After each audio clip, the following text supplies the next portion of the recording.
Hi, guys. You're here. Man, I love to see you guys. How many people, just by a show of hands, how many of you were here last month, just by a show of hands? Amazing. How many of you, you've never been here before? Raise your hand. Amazing. All right, so just turn to your neighbor and look at your neighbor and just say, everything's going to be all right.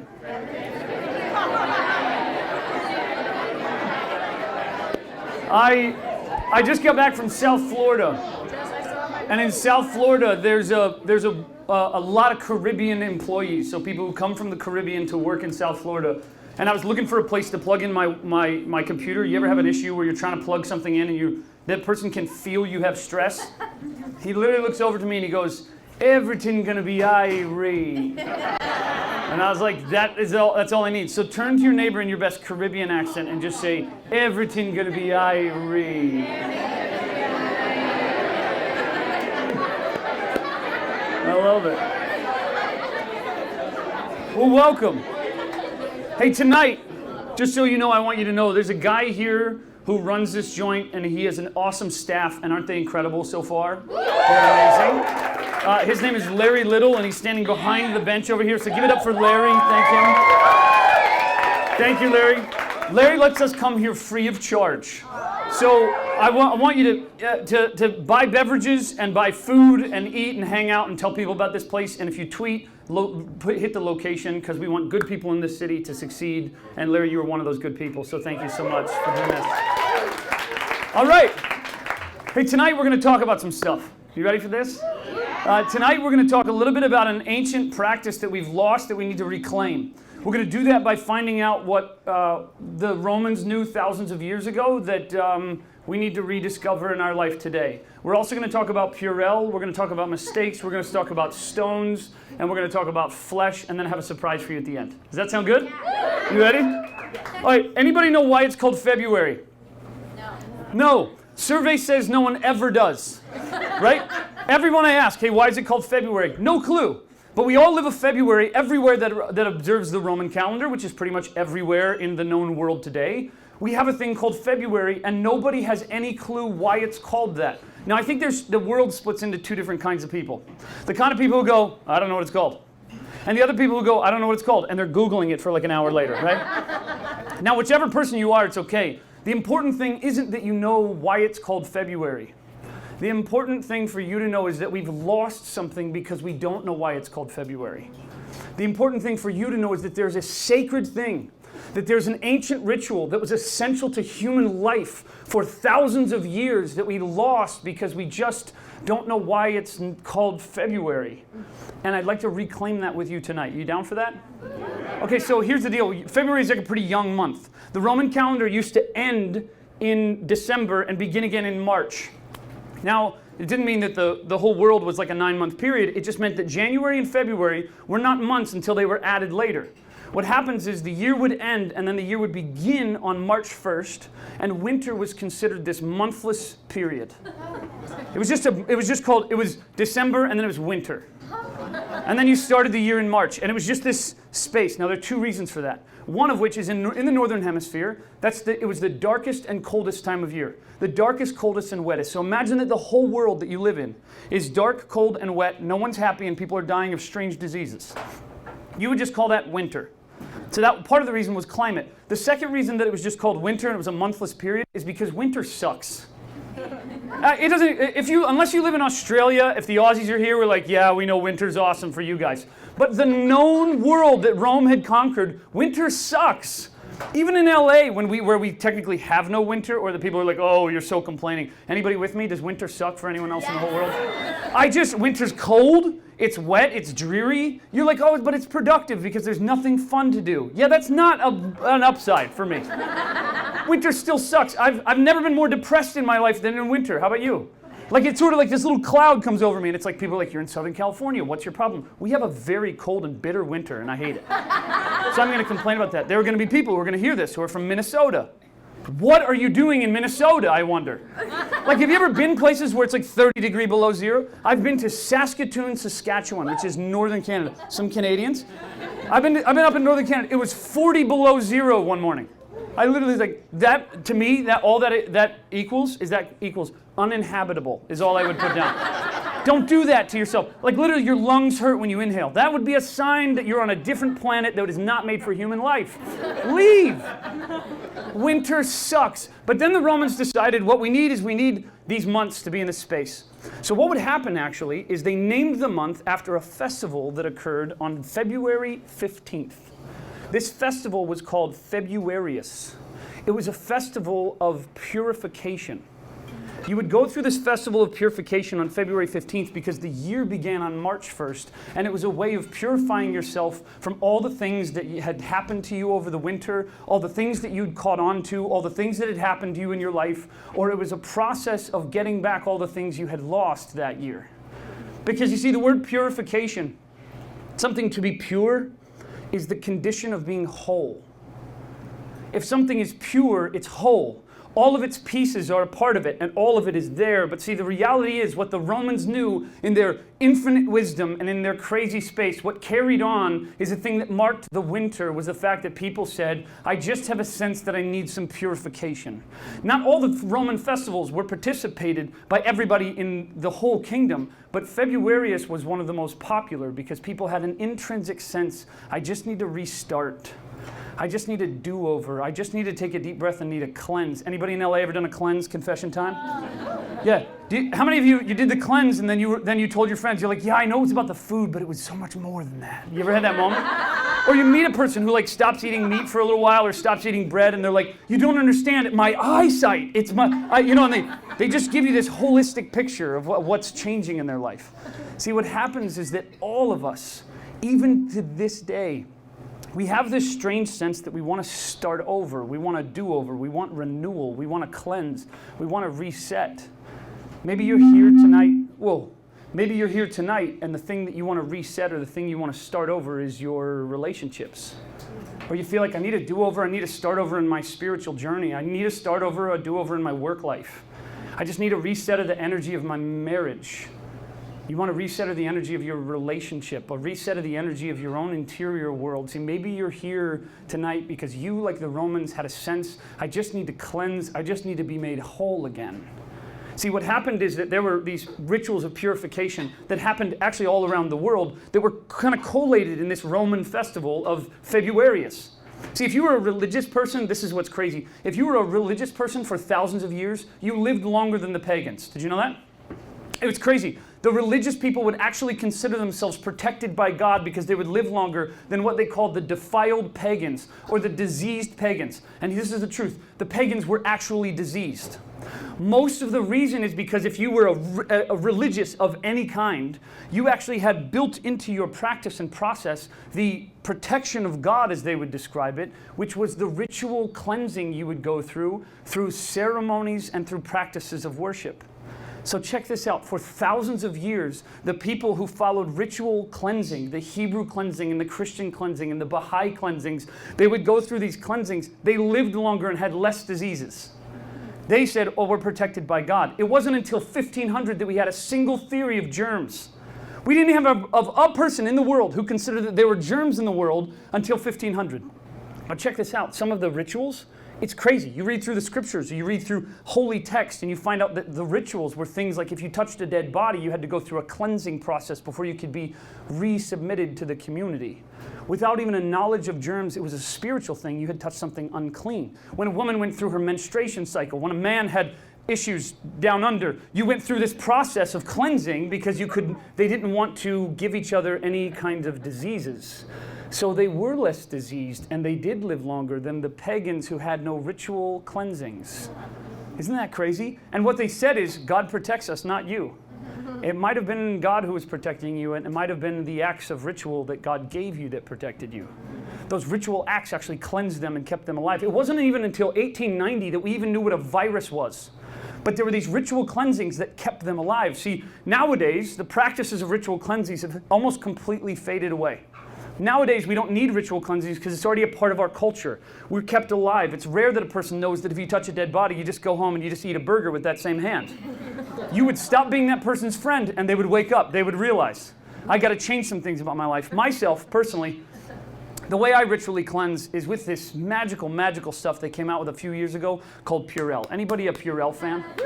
Like, even when I think of the word Purell, I got to put it on my hands. You know what I mean? Like, I keep it with me everywhere. The smell of it just makes me feel warm and cozy inside. It really does. I just put it on my hands. Anybody like, oh, I need some right now. I want you to know, if I've ever shaken your hand, I've Purelled within 30 seconds of either before or after that.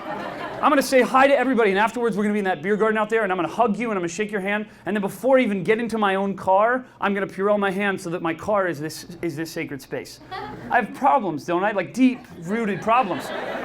But you're out there. Any germaphobes out there? Just give me a little, yeah, totally. You like raise your hand without touching your neighbor. It was amazing what you just did.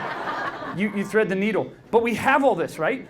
So we don't need the rituals of cleansing anymore. What we need in our life, though, is still that sense that we need a reset, that we need a restart. We don't need the rituals of cleansing to keep us alive anymore, but we do need to reset. We need to re-begin our marriages. We still need that wholeness factor. We still need purification somehow of all the immaterial parts of who we are. We still need that process of becoming whole, because life takes a piece out of us, doesn't it? Life takes pieces out of you. Ever had a job that took pieces out of you?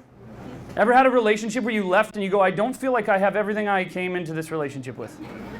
Ever broken up with somebody and you just go, there's a gaping hole inside my chest? How does that person not realize they have a throbbing heart in their hand? How does it? You ever been in a relationship that felt like a horror movie where you're just like, you're standing in this space where things take a piece out of you? But have you ever taken a piece out of somebody? You ever been in a relationship and you were the person who took a bigger chunk than you gave? See, we take pieces out of each other in this life.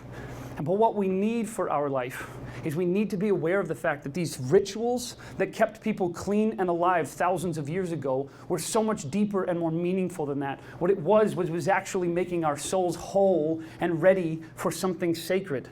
See, almost all of the rituals were around a sacred thing.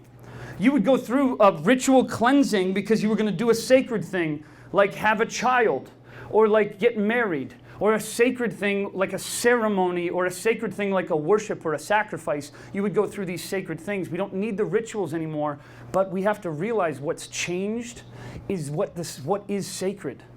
What has changed now that is different than then is that what is sacred is your life. You don't need to go to a sacred place. You are a sacred place. You don't need to do a sacred thing. You are a sacred thing. Your life is that sacred thing that we need purification for as we step into this life, because your life is a precious and sacred thing. We have any moms in the house? You're not with your children. It's like a celebration. Get her a drink, please. She already does. She's like got 3 of them already. No, but your life, you are a sacred work of being a mother. Any dads in the house? You have a sacred job. That sacred work of being a father. Anybody a friend here in this house? Anybody a boyfriend in this house? Anybody a... Yeah, there's a girl in this room who just looked over going, you didn't raise your hand. What are we gonna... You're gonna need purification later. But then, anybody a wife in this house? Anybody a husband? See, you have a sacred thing that is your life. Does anybody make things for a living? Does anybody create beautiful things for a living? See, your life is a sacred thing. If no one's ever told you, every single thing you create and every day you wake up, your life is a sacred thing. And I forget this all the time. The words that you speak to other human beings are sacred words. The things that you say, the things that you create, what you create with your mouth or your hands or your life, every moment that you're alive, it's a sacred thing. And I forget this. See, I end up sometimes in like the montage sequence of my life. Ever been like that? Where you're like, oh, this is a montage where Hank gets up and Hank writes some stuff, and then Hank's on the phone all the time, and then Hank's doing this thing, and he's playing with his daughter, and then he puts her to bed, and then he goes to sleep, and he goes and works out, and then I just go, I'm just in the montage phase where it just gets cut together, and I forget that I'm speeding up the most beautiful parts and the most sacred pieces of my life. I'm not waiting for the big moments. The big moments are in every sacred moment of my life. Those work meetings that feel like a waste of time, those conversations that feel like they're just too frequent, those dinners with your wife, those moments with your friends, you are a sacred life. You are a sacred instrument bringing beautiful things into the world. You are that sacred life. And I forget this sometimes. I was in Vancouver, and I was having dinner with one of my friend Greg, who's here tonight, and Greg and I were having some bibimbap at a sports bar, which is like only a Vancouver thing. You know what I mean? Like, if you go to a sports bar in Texas, you're going to say bibimbap, and they're going to say, excuse you. They're not going to know what that is. But in Vancouver, it's like, of course, there's bibimbap. We're having bibimbap at a sports bar, and I said, Greg, I got an idea. I think I know what I want to do now, like as a side project. Why don't we get a bunch of people who have a bunch of money together? Let's create a fund, and let's invest in some tech companies. You know, like everybody who's ever had that thought, like over bibimbap at a sports bar in Vancouver. And I was just like, let's just invest in some tech companies. And he just blew it off. He goes, anybody can do that. I want to make something. And I was like, oh yeah. Yeah, forget that idea. Let's make some stuff. But it's so easy to forget that what you're doing in your life is sacred. And I, for one, I slip into this weird passivity that my life isn't sacred. I slip into this weird passivity that the things that I can make in the world or create in the world, that it's up to other people, or I just wait for other people to give me a shot, or other people to give me a chance. Part of what you're doing here in this room tonight is part of me taking an active role in that thing that used to be really passive. Because see, I love to do what I'm doing right now. Yeah. I love this. And instead of waiting to be asked to do this some other place, or hoping that somebody would let me ask and come and talk to their thing, I just talked to Larry and I said, hey, let's open the doors. And I asked myself the question every night. This is the second night in a row I was upstairs. I looked at Cole and I said, do you think anyone will show up? But I look at you and you go, you are a part of that active space of what I'm doing that is sacred in my life. You are a part of this sacred moment in my life. And I want you to know you're here in this room and it's changing everything for me. Because I'm taking an active role in what is sacred. You and your life are unbelievably sacred, so we must be purified and whole for that work we're going to do. So that we don't come to the work and come to the sacred thing of our life halfway or with the pieces lost. We have to be purified and whole so we're ready to do the very best work. Are you ready for me to move through a process of being purified? Can you do that with me? So here's what you have to do. There are two things, two ways to go through this process and action of being purified, and what I'd love to do is have us all leave purified. You ready for that? I would love for all of us to walk out of here feeling just a little more whole. The first thing you have to do is it starts with this thing called compassion. See, compassion is the act of alleviating the suffering of another. Is the act. Compassion is a verb. It's an action. It's not a feeling you have towards people who are suffering. It's your act of alleviating suffering. See, we as humanity are a body. We are a human body, and we are all on this Earth spaceship floating through the universe together, and we are like the white blood cells in our body. When you alleviate the suffering of others, you are healed too. When you serve other people, when you take care of other people, when you give to other people, when you give drinks to those who are thirsty, when you give food to those who are hungry, you are filled. Have you ever had that happen? Yes. Have you ever noticed that by helping another person, you felt more alive? Have you ever noticed by giving to another person, you somehow felt more full? There's that transition in your life where you move from being the person who can't wait to get gifts to being the person who can't wait to give, and you've laid it all out and you just can't wait, and when somebody gives you something, you go, oh, what a secondary thing to the power of giving. See, that's what compassion is in our life. But see, we don't just have compassion on other people, but I want us to try something tonight. Are you down for a human experiment on compassion? Yeah. So compassion is the act of alleviating the suffering or the need of another person. But I have this theory. If you won't pay for your friends for lunch, you're not going to buy food for a person who's starving to death. I just haven't seen it happen. I haven't seen a person who's like, yeah, I give this money every month for these people who don't have food, if they don't pay for their friends to buy a drink or some food. The guy who's always slipping out when the check comes or always wants to split. You know that person? Yeah, I've been that person for so many years. And what I realize is that when I'm stingy with my friends, I'm stingy with the world. So here's what I'd love tonight. If you're thirsty, find somebody to buy a drink for. If you're hungry, there's delicious food outside, find somebody to say, can I buy you a taco? And then when the person orders a ton of stuff, you go, maybe we could split that. I'm not trying to make anybody go broke here, but I am going, could you take your needs, project them on others, and see if you can solve them? And we see how many drinks and how much food we could get purchased for each other tonight. You down for that? Yeah. But see, it's not just compassion on other people. You know when you make a mistake and when you screw up? Anybody ever screwed up? Yeah. Man, I screwed up so many times. Yeah, if you've ever screwed up, you know that when you screw up, you make a thing? Like when you screw up, you create a creature. Did you know that? This is a metaphysical reality. When you screw up and when you mess up, when you have a regret, you create a creature called regret that then you keep close to yourself and you just make it follow you around everywhere you go. When you screw up and when you hurt someone and then you remember that, you like make a creature and you keep it close. And when you create negative energy by hurting another person, that negative energy exists, embodies into a little creature, and when you regret or when you carry it around or when you shame yourself for it, you keep it close and you have all these little creatures. Have you ever been into somebody's house and been like, it's just too crowded in here? Where it's just crowded with mistakes and regret and negative energy, and there's something wrong here. Ever been in a relationship and you go, it's just too crowded in this relationship? It's just the two of us, but there's some other thing happening. Those are all the creatures. See, you and I, we carry a lot of our creatures around. Anybody carry any regret? Anybody have any mistakes that you remind yourself of sometimes? Anybody carry any little bit of shame in your life? Anybody have other people who put that shame on you sometimes? Anybody have anybody in your life that just likes to remind you of your mistakes? That's just a person who likes to rattle the cage of that creature you carry around with you. So you know what compassion is? Compassion is letting all of those creatures go. It's the act of compassionate release of letting the creatures that you carry around yourself, mistakes and regret and shame, and just letting them go. Maybe you came here tonight because you're carrying around a lot of regret, you're carrying around a lot of shame, you're carrying around a lot of baggage that you just need to let go. Maybe the person you need to have compassion on is you. See, maybe tonight, the person you need to have compassion on is a person who hurt you. You need to forgive that person. And maybe that person that you need to forgive is the person who could never ask you to forgive you, which is you. Maybe you just need to release. See, the first step is compassion. It begins to heal and purify us because we get to let go of all those things that we carry around. But the second thing we need to do is not just compassion. That's not just how we're purified. The other thing we need to do is we need to have a proper understanding of flesh and stone. We have to have a proper understanding of all the pieces that come out of us when we're in relationship with people. Because you see, when you're in a relationship with people, it's natural that you have pieces taking out of you. When you trust a person and love a person, it takes a little piece out of you and you entrust them with it. When you carry a relationship with a person, when you love them or when you give them a secret or you're vulnerable or you entrust them in your life or you love a person, you give them a piece of yourself, but then you have this crisis. Like, I hope they know they weren't supposed to take that home. That was just a loan.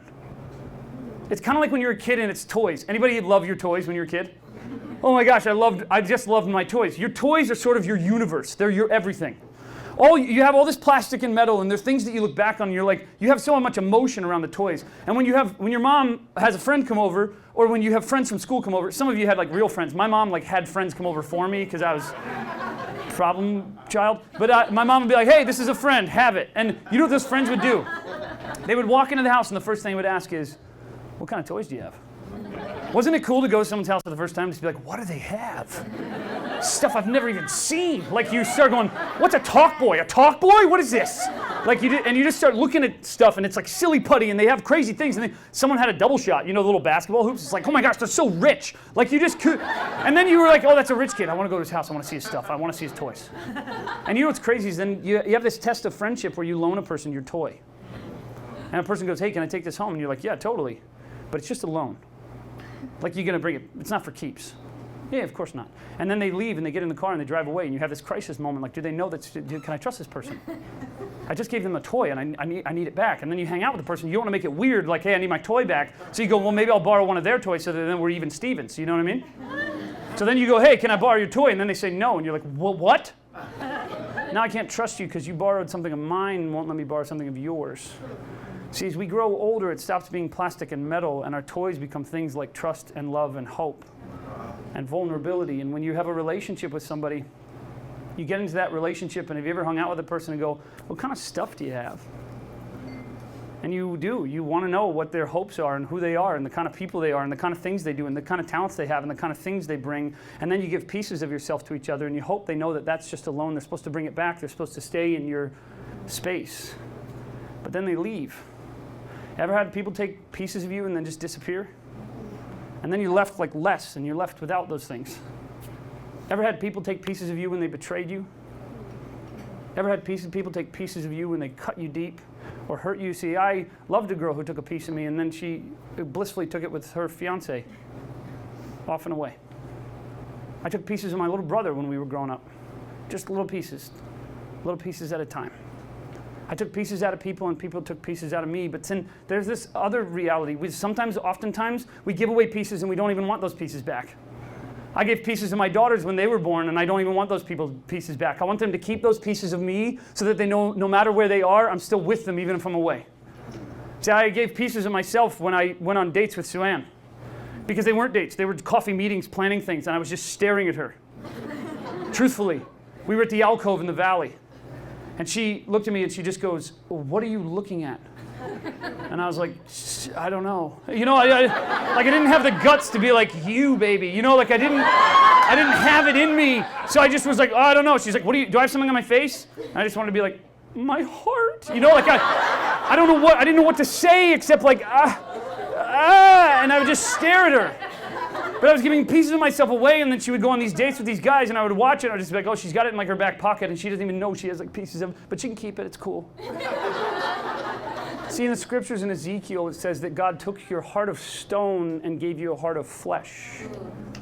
See, the scriptures in Ezekiel describe that there's a transformation that happens in you, that you go from having a heart of stone to a heart of flesh. It doesn't mean you don't feel something, but we live our lives sometimes like we have a heart of stone. Like if it gets broken or bruised, then pieces will scatter and fall, and they'll be gone forever.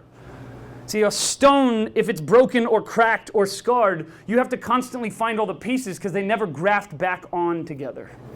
See, if you live like you have a heart of stone, then you're afraid to give a piece of yourself away because it'll never come back. But when you have a heart of flesh, you can take a hit and you'll bleed and bruise, but it will always be regrown. See, when you go from a heart of stone into a heart of flesh, you have to realize that you become capable of pieces of yourself being taken off of you and it being regrown. When you have a heart of flesh, you look at all the people who took pieces of you, who left with pieces of you, the relationships that took pieces of you, all the pieces that are of your life that are scattered all around, and you realize you'll regrow all of that. They can have them all. It's a process of purification by simply letting it go. You must know here in this room that you are not made of stone. You are made of flesh, and you will bruise, and you will scar, and you will bleed, but you will always heal. You must know here in this room that no matter what wounds you have been inflicted on you, no matter how many pieces have been taken from you, you will always heal. Don't believe that lie that you're stone and you just need to gather all those pieces and protect the pieces that you have. When you have a heart of flesh, you open up your arms big and you go, "I can give pieces to them and pieces to them and pieces to the ones I love, and they can keep them because I can regrow." See, you have this opportunity to make a transition, to find purification through realizing that all the people who took pieces of you that you couldn't trust, it's not to tell you that you need to have a heart of stone and then just not trust the rest of the world, but keep trusting people because you will always regrow what they took from you. Keep loving people because you will always regrow. If you have a child, you'll give your piece of yourself to them, and then they will stomp it on the ground. And you're going to get older, and they're going to say mean things to you, and they're going to stomp on that piece, but you're going to keep regrowing and keep giving them pieces because you still love them. This is an opportunity for you to say, this February, this month of purification is an opportunity to say, I'm going to open up my arms and say, you can have that piece, and you can have that piece, and you can have that piece. I don't need to protect my heart of stone anymore. You do not have a heart of stone. You are flesh. You have a sacred life, and we are all counting on you to give that life away. Throughout the scriptures, this is a constant theme, that you find your life when you give it away. You don't want to be lost with a bunch of stone and a heart of stone that you just don't share with the people in your world. You want to have a heart of flesh that you go, the more I give of myself, the more I find. You can be free of this. See, this is the invitation tonight, that you and I would be purified, that you and I would be made whole through the process of letting all of those old pieces go.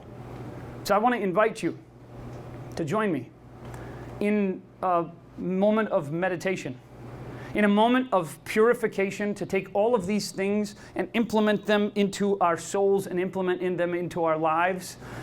And with a deep breath, say, we will step into this year, this month, this February, purified.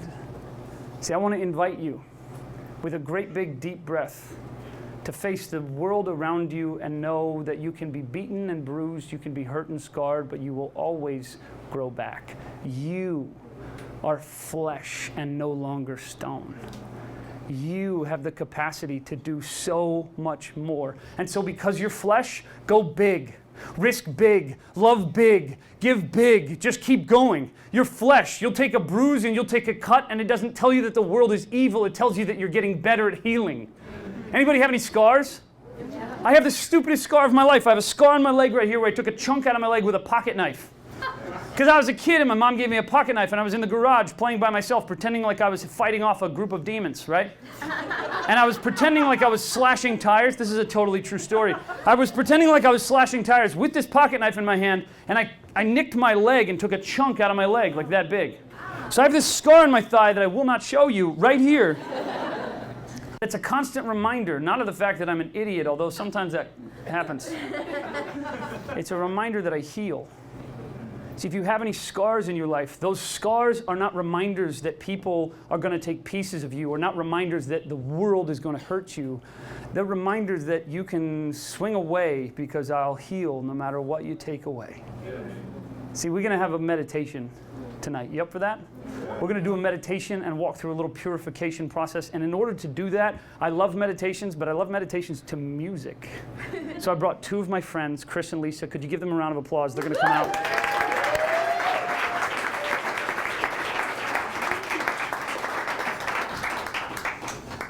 And I'm going to take you through a meditation. This is going to be the end of our evening. This is going to be the conclusion of our time in this room together, this warm and beautiful room, this cozy room where you've gotten to know the texture of the arm hair of your neighbor, and I'm just so glad that you're here, but we're going to do this together, and then as we conclude, I'm going to give you another gift, and then we're going to hang out and eat food and compassionately buy each other food. You ready for this?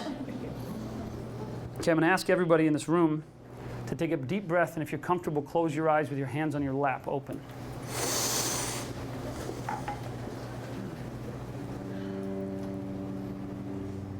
Everyone take a deep breath in, and then a deep breath out, and out. One more deep breath in. Hold it for a second, and let it out. I want you to bring your mind a picture of yourself standing in a field. A place that is surrounded by beauty. This is a safe place that you're in. No need for high walls or thick doors. You're in an open pasture. In this pasture, as you stand in the beauty, up walks a familiar face. Regret. You are joined by a few of your favorite mistakes, not all of them, just the ones that you keep close. The ones that remind you of mistakes you made or words you said. Then up walks the people who took pieces out of you. Not all of them, just the ones you wish you could have gotten back. And they're all standing in a chorus, and you can see all of their faces and their smirks and their smiles. And then a wind rises. A fierce and yet refreshing wind begins to blow, and it blows harder and harder with every gust. It should be alarming, but somehow it's refreshing. See, the old you would give these creatures shelter. You would have held them during wind or rain or change. After all, you made room for them in your moving van and even bought a bigger house to give them space. They are, after all, friends of yours and family members, maybe.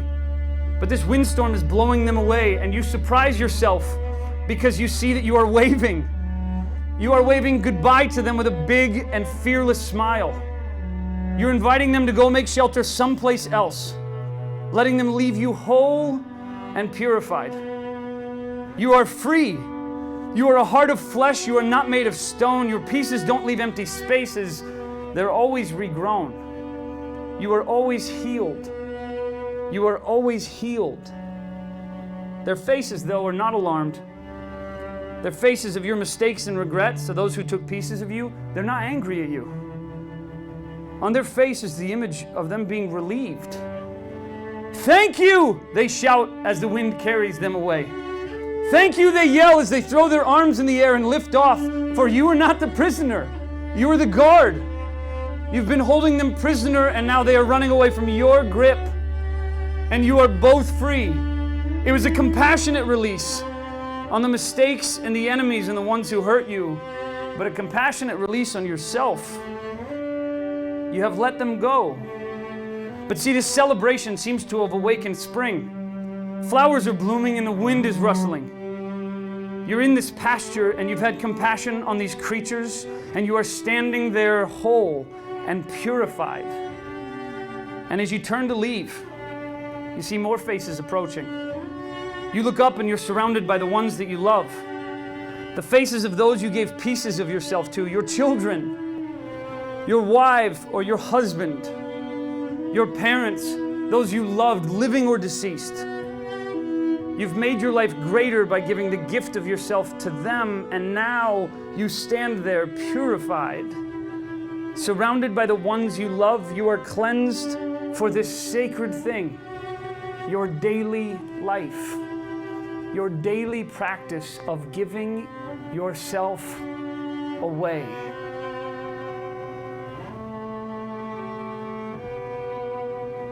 And now in this room, you're back at the resident with your eyes closed, surrounded by people, surrounded by safe people with no walls or bars.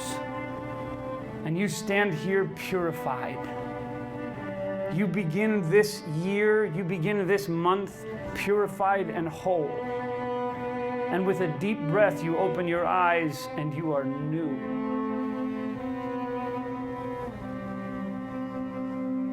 Turn to your neighbor and say, everything is going to be all right.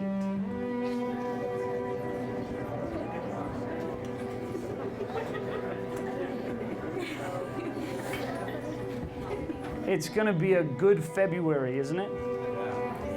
See, you don't need to do this every day of your life. But once a year, how about we reclaim the practice of being whole again? You up for that?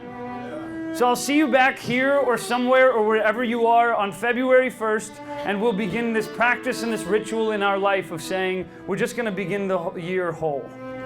And then for all of us, my hope for you, my prayer for you, is that you would become whole through compassion on other humans, especially on yourself. And that you would become whole, and that you would find that wholeness in your life and in your daily life by the practice of letting it all go and giving yourself away. Thank you so much for being here tonight. I can't wait to watch your life open up. Thank you so much, guys. Very much. Okay. All right. Now, I told you I was going to give you a gift. So I have a gift for you. Since we have Chris and Lisa here, and we're in a music venue, wouldn't it be awesome for them to just throw down a little ditty before we all hang out and chill? All right, so they're going to throw down a little bit of a ditty, and then I have one other thing to tell you before we go.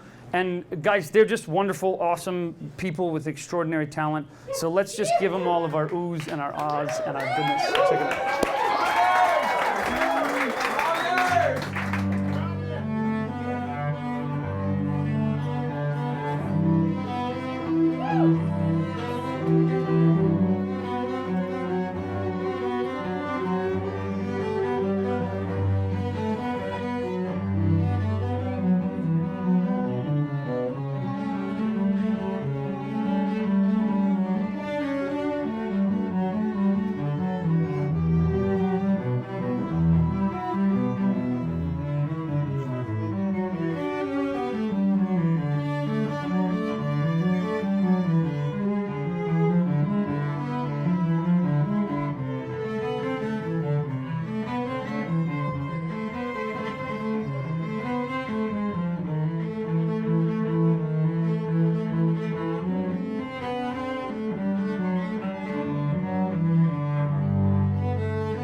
Thank you, guys.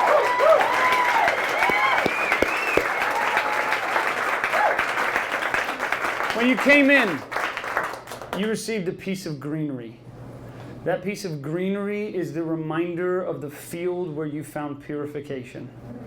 Take it home with you, take it wherever you want. This beautiful piece behind me was designed by my friend Kari. Didn't she do a great job?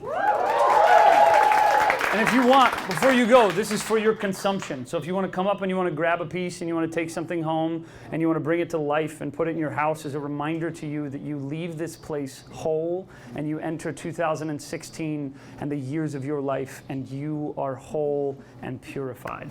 Thank you so much for being here tonight. I've had so much fun and I love being a part of this. The night is not over. We're just transitioning in around here if you want, or out there. I'll be out there saying hello, and then we're going to be back next month if you want to join us or if you want to come be a part of what's happening. Thank you so much for being here. If you want updates on what we're doing, you can go to hankfortener.com and put in your email, and we'll email you all the good stuff and all the things that are going on, or just follow us on Instagram and follow the things that are going on. Thank you so much for being a part of tonight. It means so much to me personally. Thank you for being a part of creating with us. I'll see you outside. Take care, guys. Thank you.